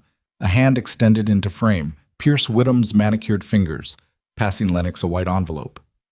"That's tomorrow's security bonus," Pierce's voice said clearly, "for handling this professionally." Lennox nodded and pocketed the envelope. The video ended. The room fell into stunned silence except for the rain drumming harder against the windows. Evelyn's teacup rattled as she set it down with trembling hands. Marisol spoke softly. "My nephew says this footage is legally obtained through the maintenance contract. It can't be thrown out or called tampered evidence." Celeste was already typing on her laptop, her fingers flying across the keys. "This changes everything. Conspiracy, bribery, false reporting, civil rights violations. Isaiah stared at the black tablet screen. How many other women heard those words before they were arrested? These people know their place, Josiah repeated, his voice like broken glass. Evelyn had not spoken since the video ended. She sat perfectly still, her weathered hands folded in her lap. The shame that had weighed her down for 3 days was transforming into something harder, sharper. She thought about every time she had lowered her eyes, every time she had stayed quiet, to keep peace, every time she had taught the boys to be careful, to survive, to not make waves. The old woman won't fight. Evelyn stood from her chair, her back straight despite her 72 years. Her voice was steady when she finally spoke. Then, tomorrow, this old woman fights. The morning sun streamed through the glass ceiling of Peachtree Crossing Mall, casting long shadows across the polished floors. The central court had been transformed into a ceremony space with folding chairs arranged in neat rows, a small platform draped with red, white, and blue bunting, and American flags flanking both sides. Veterans in dress uniforms mingled with their families. Local reporters checked their equipment. City council members shook hands and smiled for cameras. At the jewelry boutique, Darla Whiteham stood behind her counter as if the past 3 days had never happened. Her blonde hair perfectly styled, her smile practiced and cold.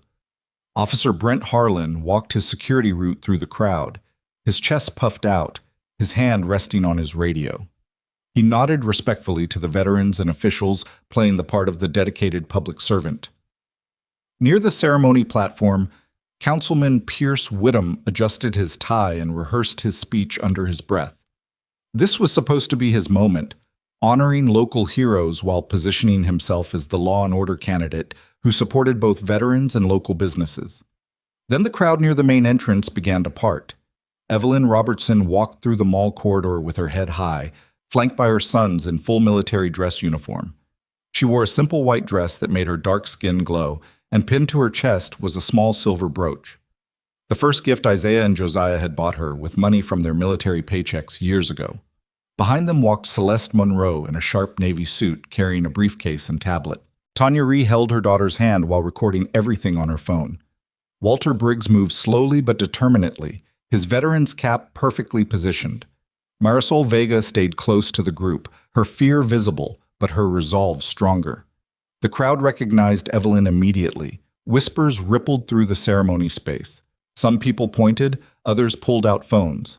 Veterans who had seen the arrest video online stepped aside respectfully, their faces grim. Pierce Whittam's smile faltered when he spotted the group approaching. He moved quickly to intercept them, his polished shoes clicking against the tile floor.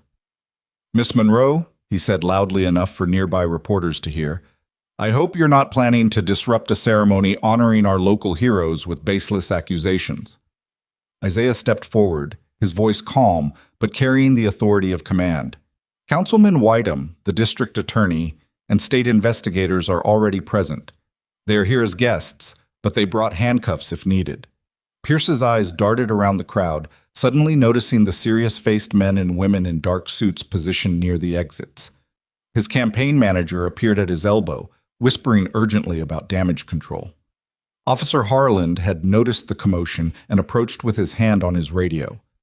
"Is there a problem here?" Josiah turned to face him directly, his metals catching the mall's bright lights. "You took an oath to serve and protect Harlan. You should have been protecting elderly women from criminals, not serving wealthy families who wanted to frame them." Harlan's face reddened. "I did my job. I arrested someone caught stealing. You arrested an innocent woman after taking orders from people who paid you to ignore the truth," Josiah replied, his voice carrying across the ceremony space. "That's not police work. That's corruption." The crowd was listening now, the ceremony forgotten as drama unfolded in real time. Reporters pushed closer with cameras and microphones. Veterans who had served honorably watched with disgust as one of their own, prepared to expose law enforcement corruption. Darla appeared at the edge of her boutique, her face pale but defiant. "This is harassment," she called out. "We're trying to run a business. You're trying to run a theft scheme," Marisol said suddenly, her voice shaking but clear. "I saw everything. Pierce grabbed his campaign manager's arm. Chassez, get security. End this circus now. But Celeste was already moving toward the ceremony platform, her briefcase in one hand and tablet in the other. She climbed the 3 steps with confidence, then turned to address the crowd that had gathered for what they thought would be a simple veteran appreciation ceremony. The mall fell silent except for the distant hum of escalators and fountain water. Celeste's voice carried clearly through the space, professional but filled with righteous anger. Before today's honors, the public needs to see a crime. Celeste raised the tablet high above her head, its screen glowing bright against the mall's lights. What you're about to see was recorded by automated cleaning equipment that uploads to a maintenance company cloud server. This footage has been authenticated by digital forensics experts and verified by the State Attorney General's office. The large screen behind the ceremony platform flickered to life. The Veterans Appreciation slideshow disappeared, replaced by grainy but clear surveillance footage time-stamped 3 days earlier. The crowd pressed closer, phones rising to record what played on the screen. There was Darla Whittam behind the jewelry counter, alone in her boutique. Her movements were casual, confident. She opened a display case and removed a silver bracelet, slipping it into her blazer pocket. Then she waited, watching through the glass storefront. This shows Ms. Whitcomb stealing from her own inventory, Celeste announced, her voice cutting through the mall's stunned silence. The footage continued. Evelyn appeared on screen, walking slowly past the boutique in her blue cardigan and floral dress. She looked small, harmless, carrying nothing but her worn purse. Darla moved quickly then, exiting the store and deliberately bumping into Evelyn. The camera angle showed Darla's hand moving toward Evelyn's cardigan pocket in one smooth motion. Evelyn, clear's throat, stumbled slightly, apologizing even though she had done nothing wrong. "There," Celeste said, pointing at the screen. Ms. Whittam plants the bracelet she stole into Mrs. Robertson's pocket. Gasps echoed through the crowd. Several veterans shook their heads in disgust. Reporters scribbled notes furiously while their cameras captured every moment. The footage jumped forward. Officer Harlan appeared, but instead of investigating, he walked directly to Darla. They spoke briefly, their heads close together. Harlan nodded several times, then approached Evelyn with his hand already reaching for handcuffs. This shows Officer Harlan coordinating with the real thief before making a false arrest. Celeste continued. But the most damning footage came last. Pierce Whittam appeared on screen standing near the mall security office with Lennox Grady.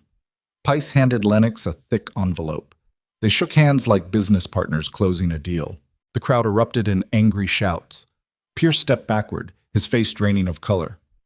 "That footage is fabricated." Darla shrieked from the boutique entrance. "They made it up! They're criminals!" But Lennox Grady was already cracking under the pressure.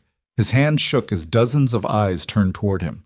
Sweat beaded on his forehead despite the mall's air conditioning. I can't do this anymore," Lennox stammered, his voice barely audible over the crowd noise. "He paid me to say I saw the old lady take it, $500 to lie in court." The confession hit like lightning. Reporters surged forward with microphones. State investigators moved through the crowd with purpose, their badges visible on their belts. "Mr. Grady," one investigator called out, "we need you to repeat that statement officially." Lennox's knees buckled. "Pierce Whitcomb gave me money to lie about what I saw. The old woman never stole nothing. It was all planned." Officer Harlan tried to fade into the crowd, but Josiah's voice stopped him cold. "Where you going, Harlan? Don't you want to see how this ends?" 2 state investigators flanked Harlan before he could respond. One of them held out her hand. "Badge and weapon officer. You're under arrest for filing false reports, conspiracy, and participating in wrongful imprisonment." Harlan's face went red with humiliation as his badge was stripped away in front of the crowd. The same crowd that had watched him brutalize Evelyn now saw him led away in shame. Darla made her move then, backing toward the boutique entrance. She probably thought she could escape through the service corridors behind the jewelry store, but mall security had been positioned at every exit. 2 officers intercepted her before she reached the boutique door. Darla Whitcomb, the lead investigator, announced, "You're under arrest for theft, filing false police reports, conspiracy to commit fraud, and elder abuse." The handcuffs clicked around Darla's wrists in the exact spot where she had watched Evelyn being cuffed 3 days earlier. The same shoppers who had stared at Evelyn with judgment now watched Darla's arrest with satisfaction. Pice's campaign staff scattered like roaches when lights come on. His manager threw campaign buttons onto the floor and disappeared into the crowd. Reporters surrounded Pierce, shouting questions about forged documents, family corruption, and his connection to the twins' hidden history. Evelyn stood perfectly still, watching it all unfold. Her eyes were dry now. Her back was straight. When Darla passed by in handcuffs, their eyes met for one brief moment. Evelyn's voice was quiet, but clear enough for everyone nearby to hear. Now everybody can see. The crowd's energy shifted from anger to anticipation. As District Attorney Rebecca Martinez stepped onto the platform, she wore a dark blue suit and carried herself with the authority of someone who had prosecuted corruption cases for 15 years. "Ladies and gentlemen," Martinez began, her voice carrying across the mall without amplification. "Based on the evidence presented here today, all charges against Mrs. Evelyn Robertson are immediately dropped." The crowd erupted in tears. Tanya hugged Marisol so hard they both nearly fell over. Walter Briggs wiped tears from his eyes with his veteran's cap. Martinez raised her hand for quiet. Furthermore, the state of Georgia will launch full investigations into Peachtree Crossing Mall security practices, the conduct of Officer Brent Harlan, and the activities of Councilman Pierce Whitcomb. Pierce tried to push through the crowd toward the exit, but reporters blocked his path. Camera flashes exploded around his face as he covered his eyes with his hands. "We will also reopen every case involving similar accusations at this shopping complex." Martinez continued, "Justice delayed is not justice denied." The ceremony coordinator, a nervous woman with a clipboard, approached the podium. District Attorney Martinez, we're supposed to honor Major Isaiah Bell and Major Josiah Bell for their military service." Martinez nodded and gestured toward the twins. "Major Bell. Major Bell, please come forward." Isaiah and Josiah walked to the platform together, their dress uniforms crisp under the mall lights. Their medals caught the overhead fluorescence as they moved, but instead of stopping at the podium, they turned toward Evelyn. "Mama," Isaiah called out, extending his hand. "Come up here." Evelyn shook her head, suddenly shy again. "Baby, this is for you boys, not for me." "No, ma'am," Josiah said firmly. "This is exactly for you." The twins walked back and gently guided Evelyn onto the platform. She moved slowly, still overwhelmed by everything that had happened. When she reached the microphone, Isaiah stepped up beside her. "Every medal on this uniform," Isaiah said, his voice carrying the same command presence he used with Marines. "Every commendation, every achievement, every moment of pride in my military career began with one decision 25 years ago." He looked directly at Evelyn. A poor black woman found 2 abandoned babies and chose love over fear. Josiah joined his brother at the microphone. His voice was rougher than Isaiah's, full of emotion he no longer tried to hide. "The world looked at our mama and called her poor," Josiah said. "They saw her little house, her secondhand clothes, her minimum wage jobs. They thought she had nothing to give." He paused, letting his words sink in. "But we know different. We call her our inheritance." The crowd went completely silent. Even the reporters stopped scribbling notes. "She worked 3 jobs to pay for Isaiah's surgery when we were 8. Josiah continued, "She walked 2 miles to the grocery store because she spent bus money on our school supplies. She gave us her dinner plate when there wasn't enough food." Isaiah stepped forward. "She taught us that honor isn't something you wear on your chest. It's something you carry in your heart." The applause started slowly with Walter Briggs clapping his weathered hands. Then Tanya joined in, tears streaming down her face. Marisol clapped so hard her palms turned red. The sound built until the entire mall echoed with thunderous approval. Evelyn stood between her sons, no longer the frightened woman who had been dragged through the same corridor in handcuffs. Her back was straight, her chin was raised. She smiled through her tears as hundreds of strangers gave her the respect she had earned but rarely received. The ovation lasted nearly 5 minutes. In the weeks that followed, justice moved swiftly. The mall ownership group settled with Evelyn for an undisclosed amount that local newspapers described as substantial. Pierce Whitcomb's morale campaign collapsed overnight. His political career ended when federal investigators uncovered a pattern of intimidation and corruption dating back years. The three elderly women who had been falsely accused before Evelyn saw their cases reopened and their names cleared. Each received financial compensation and public apologies. Officer Harland was fired from the police department and charged with multiple felonies. Darla faced trial for theft, conspiracy, and elder abuse. Both would eventually serve prison time. The most lasting change came when the old Mount Olive Baptist Church, where Evelyn had first found the twins, was restored and renamed the Mama Evie Justice House. The center provided free legal aid, hot meals, and emergency assistance specifically for seniors facing discrimination or abuse. 3 months later, on a quiet Tuesday morning, Evelyn returned to Peachtree Crossing Mall.